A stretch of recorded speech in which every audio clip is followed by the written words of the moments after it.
ازيكم يا حبايب قلب؟ عاملين ايه؟ يا رب تكونوا بخير. اللهم صل وبارك وسلم على سيدنا محمد وعلى اله واصحابه اجمعين. مبدئيا كده يا حبايب احب اشكر خواتي الغاليين اللي سالوا عليا او دعوا لي دعوه، جزاكم الله خيرا، ربنا ما يحرمني منكم جميعا يا رب.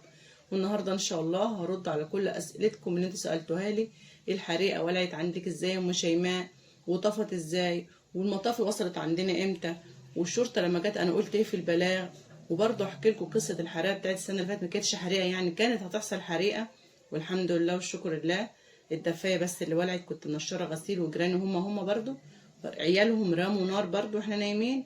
الدفايه ولعت وبقيت الغسيل ما ولعش. صبحت الصبح بلم الغسيل لقيت الدفايه ولعت، طلعت لهم بالدفايه. اقول لكم بقى لما طلعت قالوا لي ايه وايه اللي حصل. وبرضه السنه دي اقول لكم برضه ايه اللي حصل في الحريقه ديت. والحمد لله والشكر لله، وهذا من فضل الله عليا ان الحريقه عدت على خير وما حصلش غير شويه خسائر ماديه بسيطه جدا. الحمد لله، طول ما انا كويسه انا اولادي والارواح بسلام خلاص. اي حاجه بعد كده بقى تتعوض. فاقول لكم بقى يا حبايبي ايه اللي حصل. انا كنت طبعا منزله لكم فيديو قبل كده على طول، اللي هو كنت موريه لكم جوله في البلكونه قبل الحريقه لما كنت مربيه فيها طيوري، وجوله في البلكونه بعد الحريقه، الفيديو اللي قبل كده على طول. وكنت اتكلمت معاكم لحد ما قلت لكم خلاص احمد ابني كان نازل رايح الدرس، كان عنده درس 3:30 وكان نازل من هنا 3. بيفتح الاسانسير خلاص ورايح ينزل، يعني فرقة لحظات، لو كان نزل كنا خلاص انتهينا. ليه يا حبايبي؟ قولوا لي. اللهم صل وبارك وسلم على سيدنا محمد وعلى اله واصحابه اجمعين، صلى الله يشفع فينا. وبعد كده اقول لكم ايه اللي حصل. بس اقول لكم الاول انا بعمل ايه. بعمل صابون سائل. الكيس ده ممتاز قوي يا جماعه، بتجيبيه من عند اي بتاع موظفات. انا كنت جايباه اخر مره، كنت جايباه في اخر الشتاء كده، حتى كنا لابسين لبس شتوي انا وحبيبه بنتي. كنت جايباه ب20. اخر مره كنت سائل عليه ب25 قبل العيد، يعني ممكن يكون وصل دلوقتي 30. ما كل يوم الدنيا بتزيد، الله المستعان. وربنا يعيننا على تربيه اولادنا يا رب، ويرزقنا جميعا برزقهم. فالكيس ده ممتاز، بيعمل 8 رتل. ده انت لو عايزه تقللي الكميه وتعملي 5 رتل او 6 رتل، وبعد كده تزودي، يعني البريل يبقى تقيل بتزوديه ميه وخلاص، لو ما عندكيش مثلا جيركن تعبي فيه وكده. فاهميني طبعا يا حبايبي.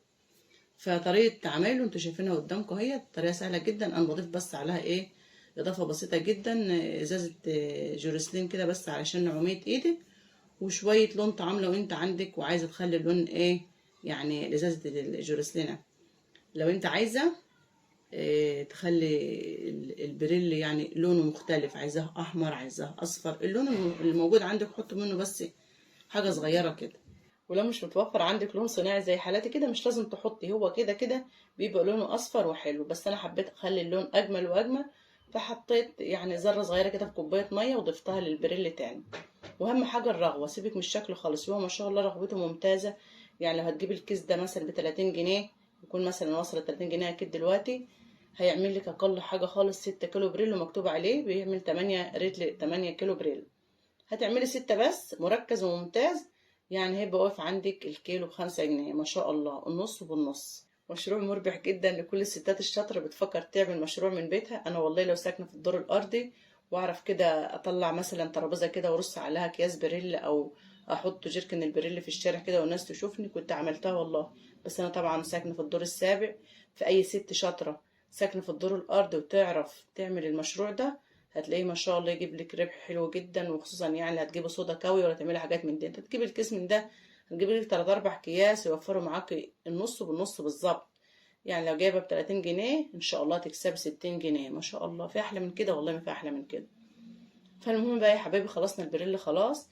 انا خلصت اهوت طبعا، وما شاء الله شايفين رغوته عامله ازاي. بسيبه بقى لما الرغوه دي تنام خالص، وبعد كده هنعبيه مع بعض.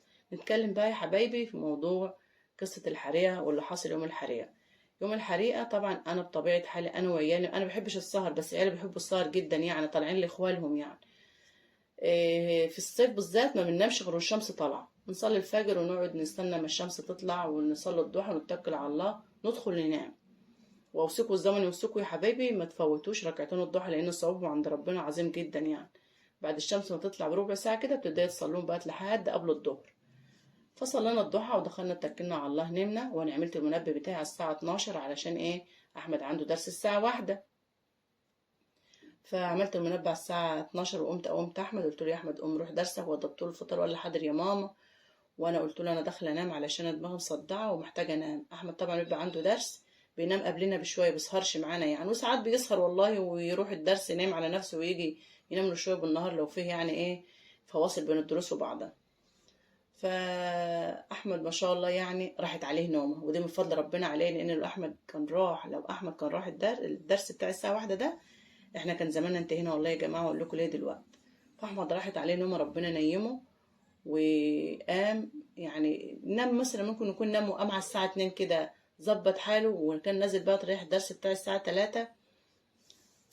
يا دوب فتح باب الشقه وقفل الشقه وسحب الاسانسير ورايح يركب، لقى الراجل نازل من فوق بيقول لاحمد البلكونه بتاعتكم بتولع. احمد طبعا كان طالع من غير شفره، من غير قصدي مفتاح شقه، وطالع بالشفره بتاعت الاسانسير ومفتاح البوابه بس، ولما بيجي بنخبطه يعني.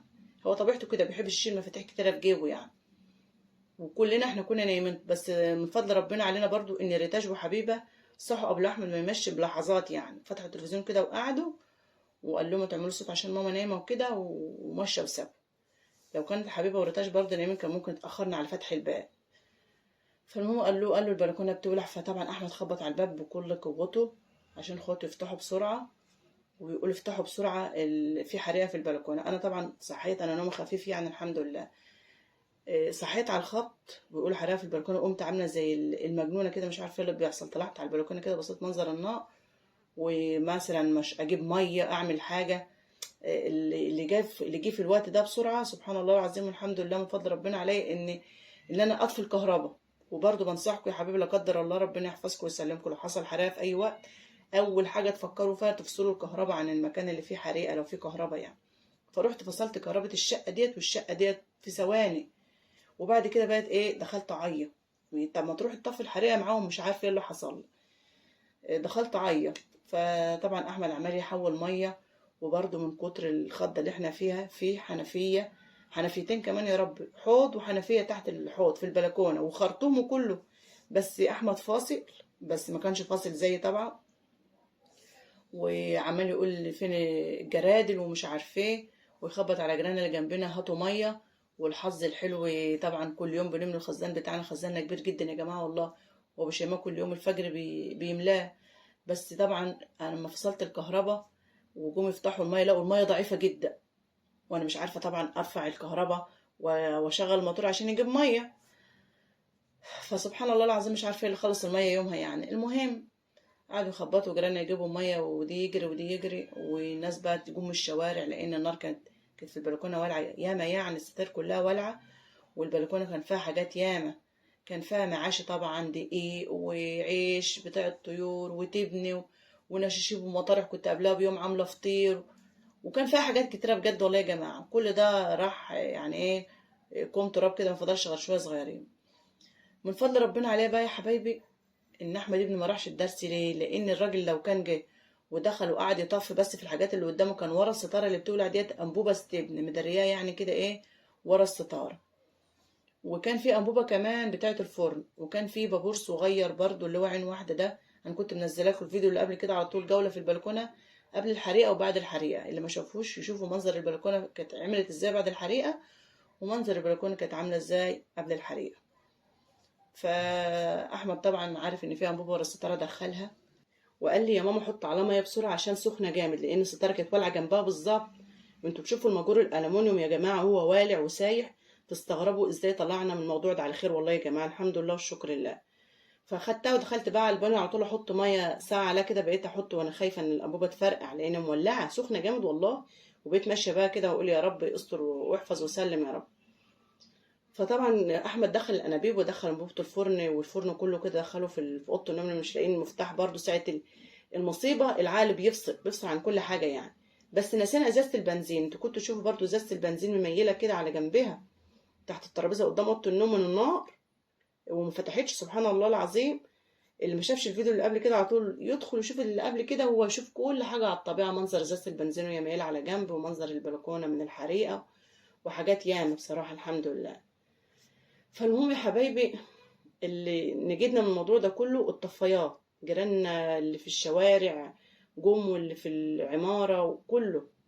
وانا من هنا برضو يا حبايبي بنصحكم لازم يكون عندكم في كل بيت طفاية حريق، بجد والله ديت يعني امان جدا في اي بيت. بعد اللي حصل له قلت لابو شيماء لازم تجيبها لنا.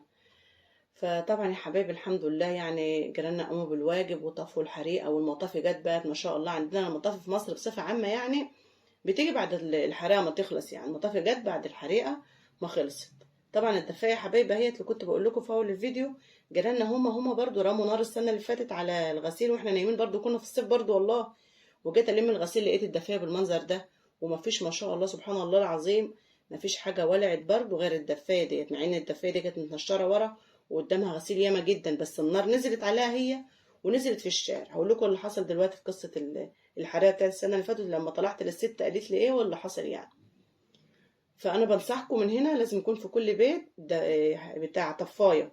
فلما المطافي جت سألت ايه اللي حصل ومش عارفه ايه، جيراننا قالوا ده كانت بتخبز ومش عارفه ايه، والموضوع عدى على خير. وجم زي ما قلت لكم في مصر دايما المطافي بتيجي بعد الدنيا ما تخلص يعني الحمد لله. فبعدها بشويه لقيت الشرطه جت. مين اتصل بالمطافي بقى والشرطه جت ومين اللي عمل كده انا ما اعرفش. وابو شيماء ما كانش هنا طبعا، ابو شيماء كان في الشغل وطلع من الشغل راح يجيب ايه السوق، كنا يوم اربع يعني يوم السوق. فلما الشرطة جت سألت الحريق سببه ايه ومش عارفاه. فانا طبعا راح اتكلم واقول جيراننا اللي فوق، فجيراني غمزوا له كده وقالوا لا يا باشا، ده كانت بتخبز والنار لقطت غصب عنها ومش عارفاه، وما خلونيش اتكلم يعني. فسكت قلت اكيد عندهم حل الموضوع ده، واكيد هيوقفوا الجيران ده عند حدهم ومش هيخلوهم يعملوا كده، لان السنه اللي فاتت عملوا العمله ديت وقالوا ما عندناش نعمله، رجعوا عملوها السنه دي. فاقول لكم دلوقتي اللي حصل. فالكارثه اللي حصلت بقى يا حبايبي ان كان في ازازه بنزين زي ما قلت لكم تحت الترابيزه، وانا مش واخده بالي والشرطه جت ولقيت جارتي كده بتخباها بين هدومها وبعضها، فاستغربت. فبعد كده لما قعدت معاهم بقى قعدة عرفية كده قالوا للشرطة لو كانت شافت ازازة البنزين ده عندك كنت رحت في داهية، لان بيقولوا انا معرفش الكلام ده، انا ست معرفش حاجة اصلا طيبة جدا. بيقولوا ان غلط ان اي بنزين يبقى في اي شقه بتتسال عليها ايه قانونيه. اللي عنده معلومه عن الحته دي بيقول لي برضو يا جماعه الكلام ده حقيقي ولا لا. فانا ما رضيتش اتكلم وما خلونيش اتكلم واقول الحقيقه يعني. وقعدوا ينضفوا معايا البلكونه، ربنا يديهم الصحه يا رب ويبارك له.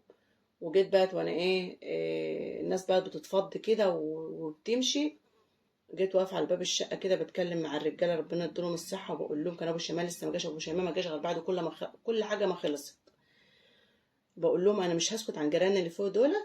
طبعا يا حبايبي البلكونه ديت غير البلكونه اللي كان حصل فيها الحريق، دي بلكونه بحب ازرع زي عاملاها للزرع كده، دي شجره ليمون وزرع فيها نعناع وكزبره وايه تاني وبصل اخضر. بحب ازرع اي حاجه كده بصراحه، منظر الخضره قدامك كده بيريحك نفسيا. ربنا يوسعها لكم كلكم يا رب، وتزرعوا زرع كده حلو يريح نفسيتكم. حتى انا حاطه في شكاره كيماوي اهوت ومقوره البصل من فوق وزرعاه. ونفسي بصراحة نفسي يبقى عندي بيت كده ليه جنينة يعني. الإنسان بصفة عامة كده بيحب الوسع وبيحب يعني يجدد يعني ما شاء الله. مع ان الحمد لله والشكر لله شقتي واسعة وكل حاجة، بس نفسي يبقى عندي جنينة أزرع فيها زرع. أنا بحب الزرع، أنا ست فلاحة وتربيت على الخضرة والزرع والحاجات دي، وبحب الحاجات دي جدا جدا يا جماعة والله. فادعوا لي كده ربنا يوسعها عليا وبيع الشقة دي بقى، لأن بصراحة زهقت منها وكرهتها أكتر ما كنت بكرهها بعد الحريقة يعني.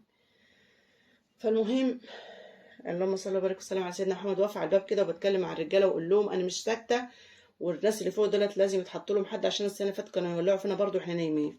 فامر الراجل بقى، ما اعرفش ان الراجل هو اللي جه خبط على بابنا وقال لاحمد البلكونه بتولع، ان هو اللي واقف ما اعرفش. فاهم ايه اللي ايه انت بتقولي علينا اللي احنا لو ولعنا فيك وانا الولايه كنت زمانك مت انت وعيالك. قلت له ازاي انا اللي كنت نايم وجنب البلكونه اللي في الاوضه اللي على البلكونه اللي على الشارع، وشميت ريحه الحريقه فنزلت. قلت له طب وعيالك كانوا فين؟ لان عياله هم العيال الصغيره اللي هم في تانية ابتدائي وتالتة ابتدائي رموا نار على الغسيل ده برضو السنه اللي فاتت في الليل. فقال عياله ما كانوش هنا، وانكر طبعا. وحصل موال بعدها وقعدنا قعده عرفيه، والست بتاعته منها لله وبس ورتني ليله من اسود الليالي لما احكي لكم عملت فيا ايه. هتحسوا اللي زينا الناس الطيبه المحترمه اللي زينا ما عادش ينفعوا يعيشوا في الزمن ده. لازم نربي عيالنا على البلطجه والصياعه وقله الادب، هم دول اللي بيعرفوا يعيشوا الايام دي. الفيديو الجاي ان شاء الله يا حبايبي احكي لكم بقى لما قعدنا قعده عرفيه هي عملت فيا ايه وايه اللي حصل. ولما السنه اللي فاتت برضو مش انا اللي طلعت لها، طلعت الجارت اللي جنبها، لان ماليش تعامل مع الست دي، لاني ما اعرفوش، ما بحبش اتعامل معاها. طلعت الجارت اللي جنبها وريت لها الدفايه وقلت لها انا بلم الغسيل يا ام محمد، لقيت الدفايه دي والعه ومحدش ساكن فوق غير الست اللي فوق ديت، لانها ساكنه في الدور السابع وهي ساكنه في الدور الثامن، والناس اللي فوقها مش ساكنين لسه، يعني البرج جديد ومتكون من 11 طابق، وانا في السابع وهي في الثامن محدش فوقها لسه سكن. فقالت لها معلش انا كنت والده والله، وانا العيال لما جم قالوا لي احنا رمينا نار على غسيل الست اللي تحت يا ماما، انا ضربتهم ورحت بصيت على الغسيل لقيته طفى، والحمد لله والشكر لله اللي ما حصلش حاجه. وام محمد جت طيبه خاطر قالت لي ما تزعليش يا مش، يا ما ست كانت والده واتاسفت وعفى الله عما سلف وخلاص، وقالت انا ضربتهم هاخد بالي بعد كده، والموضوع انتهى. الفيديو الجاي بقى يا حبايبي اقول لكم اللي حصل في القعده العرفيه. مع السلامه.